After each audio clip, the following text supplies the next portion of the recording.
শুভ নববর্ষ বন্ধুরা, সবাই কেমন আছো? আমরা কিন্তু খুব ভালো আছি। আজকে পয়লা বৈশাখ।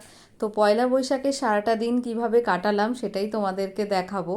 আজকে সকাল সকাল গেছিলাম মাম্মামকে নিয়ে ডাক্তারের কাছে, কারণ ওর একটা টেস্টের ব্যাপার ছিল, ডক্টর দেখানোর ব্যাপার ছিল। তো সেখানে দেখাতে দেখাতে প্রায় 3টে সাড়ে 3টে বেজে গেছিলো।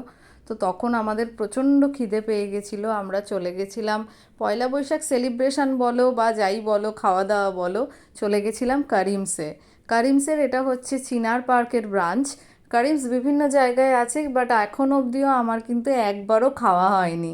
যাই হোক, আমিনিয়ায় গেছি, আরসালানে গেছি, বাট এই জায়গাটায় কিন্তু ফার্স্ট টাইম। বাট আজকে গিয়ে কিন্তু সত্যি আমার মন পেট দুটোই ভরে গেল, কারণ ওদের মেনু দেখে এত ভালো খাওয়া দাওয়া, এত ভালো টেস্ট, এত লাইট, কোনো রকম কোনো প্রবলেম হয়নি। খাওয়া দাওয়ার পরেও কোনো রকম বদহজম বা কিচ্ছু হয়নি। যাই হোক, সেলিব্রেশনটা করেছি, খাওয়া দাওয়া দিয়েই স্টার্ট করলাম। তো আমরা ফার্স্টেই ওখানে নিয়েছিলাম চিকেন হাজারি টিক্কা। এত সুন্দর খেতে, এত নরম তুলতুলে।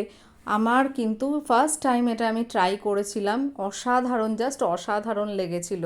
তোমরা যদি কখনো কারিমসে যাও, অবশ্যই কিন্তু এই আইটেমটা টেস্ট করতে ভুলো না। কেমন?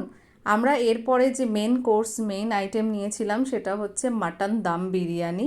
তো চলে এসছে আমাদের মাটন দাম বিরিয়ানি, খুব সুন্দর করে ওখানকার ওয়েটাররা সার্ভ করে দিচ্ছিলেন। আমার কিন্তু এই হান্ডিটাও খুব কিউট লেগেছে, খুব সুন্দর দেখতে, আর ওয়েল ডেকোরেটেড, পুরো অ্যাটমসফিয়ারটাই খুব ভালো লেগেছে আমার ওখানে।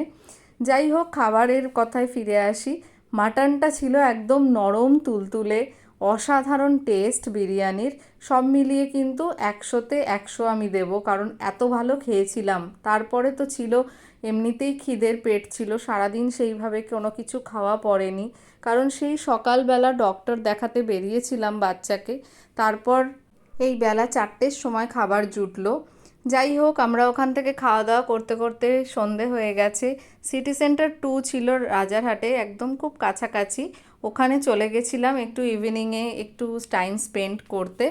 আমার বাচ্চা তো ফার্স্ট টাইম ওখানে গিয়ে খুব মজা পেয়েছে, কারণ ও হাঁটতে শিখেছে, এখন ও দৌড়তে পারে। সুতরাং ও নিজেই চেষ্টা করছিল হাত ছেড়ে হাঁটার জন্য, বাট অনেক কষ্ট করে ওকে ধরে রাখা হয়েছে, কারণ জায়গাটা ছিল খুব স্লিপারি। বলে নাকি বছরের শুরুটা ভালো কাটলে সারা বছরই ভালো যায়। দেখা যাক কি হয়।